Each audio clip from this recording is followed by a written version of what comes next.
from folks is a desire to see us do an EIS versus an EA. EA stands for environmental assessment or analysis, usually assessment. Environmental impact statement, EIS.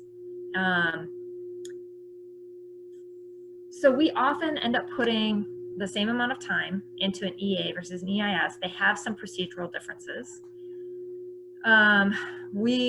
Frankly, the way that we operate is that we are going to do our analysis and figure out whether or not there's significant impact or not. If there is significant impact, if we see it in the analysis, then we will, instead of issuing the environmental assessment in its final form, we will issue a federal register notice saying we need to initiate an EIS.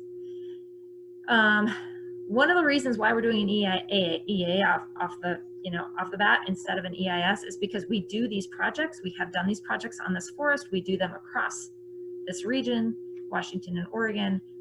We have a pretty good sense for the impacts. We've done it in other places. This is not a brand new type of project. We have a pretty good sense for the impacts.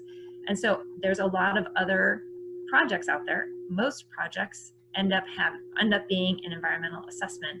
They do not find significant effect. So this is not to say that we are saying there is absolutely not going to be a significant impact, but it is to say that because we've done this a fair amount on this forest and in other places, that's where we're starting from, right? We're starting from our experience.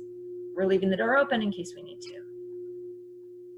We only really start with an EIS in pretty rare situations where we know from the outset that the impacts are likely to be significant. So we're not in that position right now.